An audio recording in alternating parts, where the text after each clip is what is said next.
This class is stargazing. All right, everyone, welcome to the planetarium, and thank you for coming today.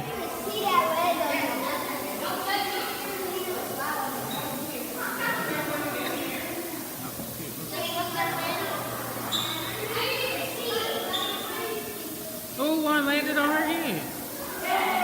See, it's landing on her because she being good. That's been here.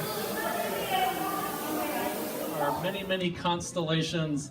It's a fun way to learn the sky, about the universe.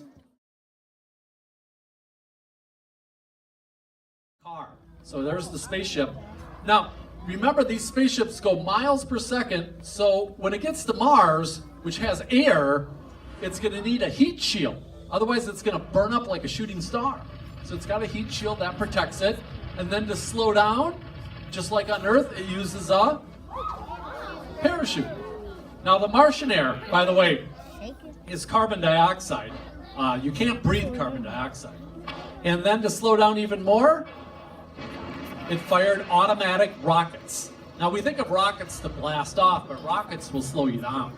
And then it sort of hovers like a helicopter, and it uses these cables, and then gently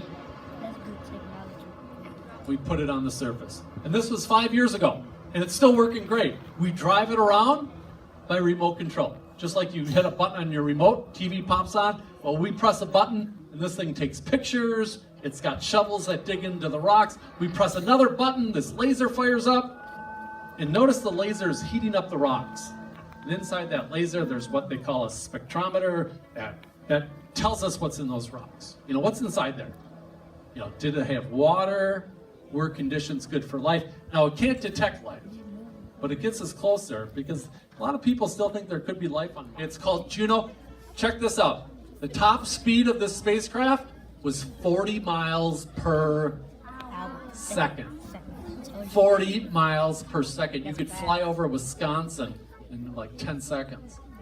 And it actually had to fire some rockets to slow down, and then it got captured by Jupiter's gravity. And Jupiter's a big gas planet like Saturn, you know, pretty cold out here, pretty windy there too.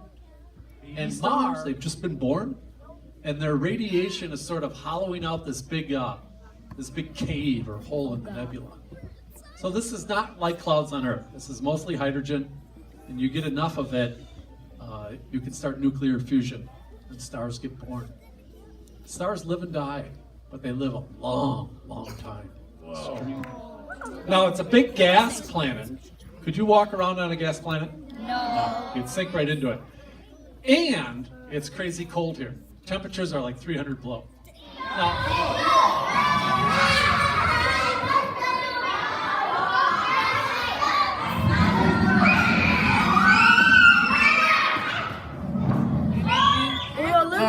These rocks carry energy in them.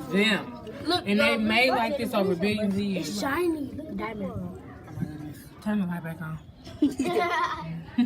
Well, you can turn the light on and off. No, it just go off. I want that one in the middle. I want that one right there. No, that one big. That one big. Look at the all the way top. Oh, look at that. What do you shoot? Why are you getting in my picture, girl?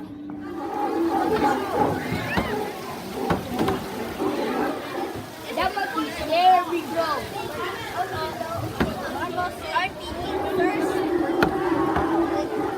The sun to go down, and then the stars start to come up. So, we're getting toward 5:30, and we're going to point things out in the sky here. Look at that, planet Earth from the moon. Big blue ball. I mean, the Earth looks flat, right? Yeah. But from far away, it's round. And there he is. There's Mr. Armstrong. Now, notice he has a spacesuit. Obviously, he's got to bring his own oxygen. There's no air there. And since there's no air, that footprint that he made is still there because there's no wind or rain to wash it away. So if you see the moon